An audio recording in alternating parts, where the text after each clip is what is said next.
यहाँ तक पड़ा है कि एक बार राधा जी को भगवान कृष्ण के नाखून से खरोंच लग जाती है, एक छोटी सी खरोंच।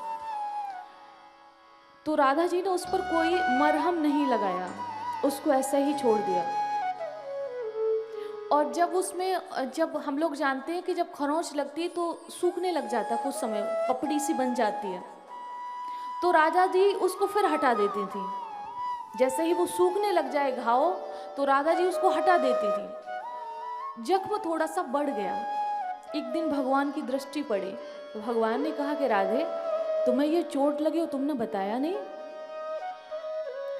तो पहले तो उन्होंने छुपाने का प्रयास किया। जब ज्यादा कृष्ण भगवान ने पूछा तब राधा जी ने कहा कि प्यारे, ये आपके नाखून से मुझे चोट लगी है।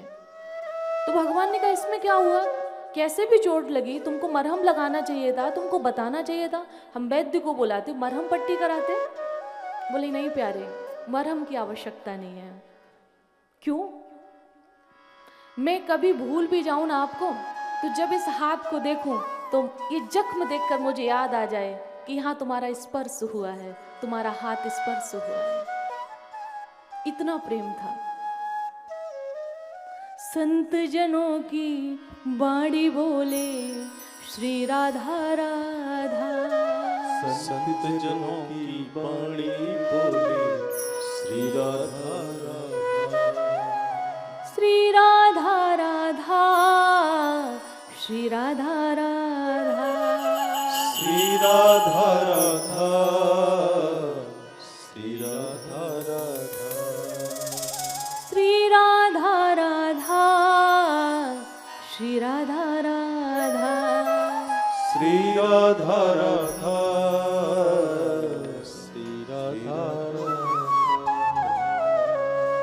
हमारे ब्रज में कहते हैं कि अगर वृंदावन में रहना है तो राधे राधे कहना है,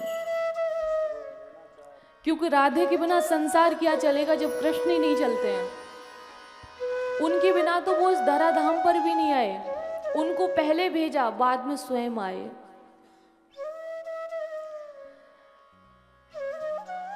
तो आज गोपियों से भगवान ने कहा कि आने वाले शरद पूर्णिमा की रात्रि में हम तुम्हारा मनोरथ पूर्ण करेंगे।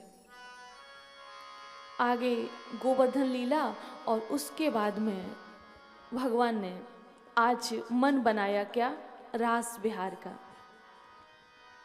श्री सुखदेव जी लिख रहे हैं, बड़ा सुंदर मन, वो सुंदर भाव। कहते हैं भगवान के पास सब कुछ है।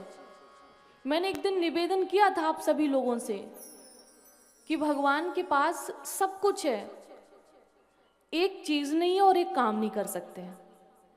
क्या? बोले मन नहीं है, अमना है। दूसरा कौन सा काम नहीं कर सकते? वो अपने आप को प्रणाम नहीं कर सकते।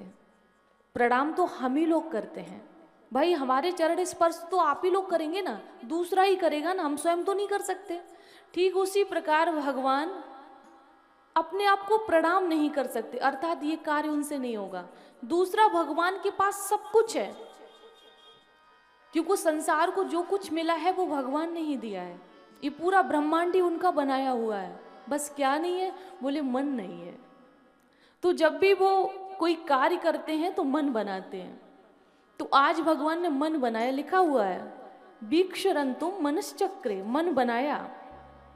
श्री सुखदेव जी लिख रहे हैं, भगवान अपीता रात्रि शरदोत्थ फुल्ल मल्लिका, वीक्षरन्तुं मनश्चक्रे योगमाया मुपाश्रिता। योग माया का आह्वान किया भगवान ने और कहा कि गोपियों को वचन दिया है क्या, रास विहार करने के लिए। तो ऐसा करो कि थोड़ा सा मन बन जाए, थोड़ा मूड बन जाए, बांसुरी बजाऊं, बीड़ू वादन करूं और गोपियों की इच्छा पूरी करूं, क्योंकि आज शरद पूर्णिमा की रात्रि है। तो आज उनका मनोरथ हम पूर्ण करते हैं। तो योग माया को आवाहन किया और अपना मन बनाया, और मन बनाया तो बेड़ू वादन करते हैं।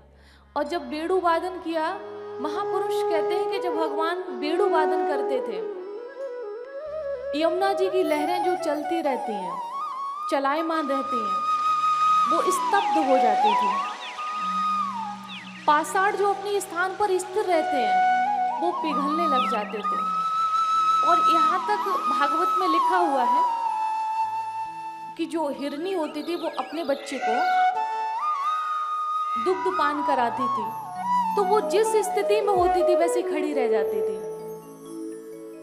और वो बालक जो उसका था वो दुग्ध पान कर रहा होता था तो उसका मुंह ऐसे बंद हो जाता था। वहीं पर जो जिस स्थिति में था वो वैसा ही खड़ा रह जाता था। ऐसा वेणु वादन करते थे।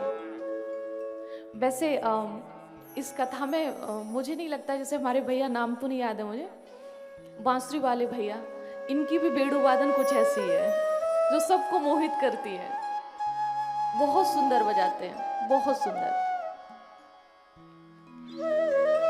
तो ऐसी वेणु वादन को भगवान करते थे।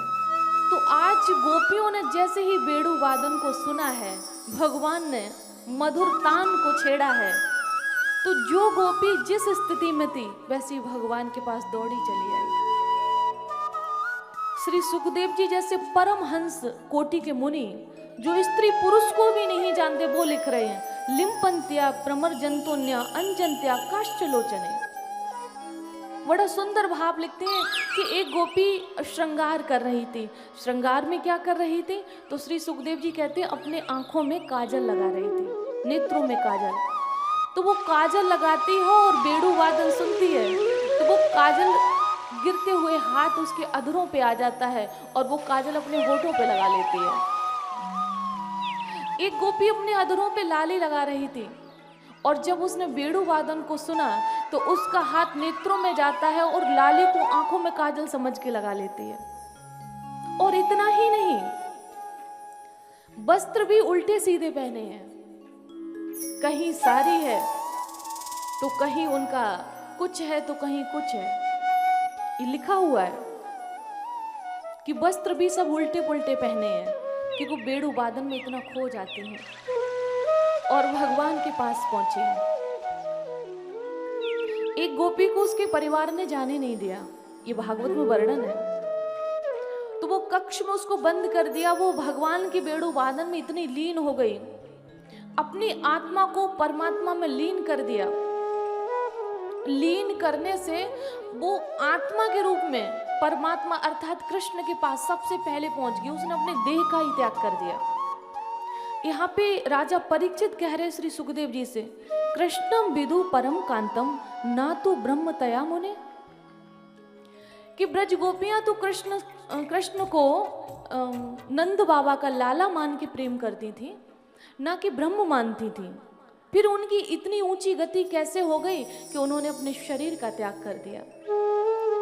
सुखदेव जी कहते हैं, राजन, भगवान को आप जिस भाव से भजो, अगर भज रहे हो तो आप प्राप्त कर लोगे। भजो, आप मन से, कुभाव से, भाव से जैसे भजो, उनका नाम आना चाहिए। रावण मरते मरते भी कह गया, कहाँ राम है, अभी मारूंगा, मुक्ति को पा गया।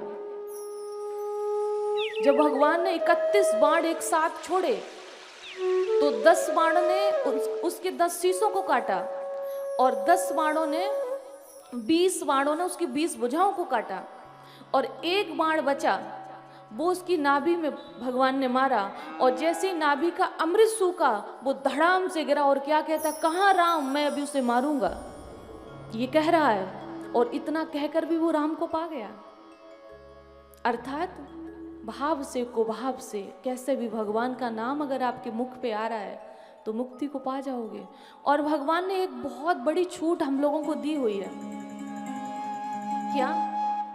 कि जीवन काल में कोई भी कर्म किया हो हमने, अगर अंत समय भगवान का नाम हमारे मुख में आ जाता है, राम कह दिया, कृष्ण कह दिया, तो समस्त पापों को धोकर हम भगवान के चरणों में पहुंच जाते हैं। अब बस अंतर इतना है कि इस पंक्ति का कोई दुरुपयोग ना करे कि सारे जीवन पाप करे फिर सोचे अंत में राम राम कहेंगे। तो आपको ये भी बताते, जो जीवन में करोगे वही याद आएगा।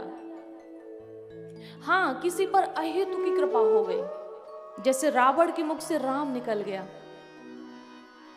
जटायु जी के मुख से राम निकल गया, राम के लिए एक छोटा सा कार्य कर लिया, माता सीता की रक्षा के लिए उन्होंने प्रयत्न किया, ये अलग विषय है।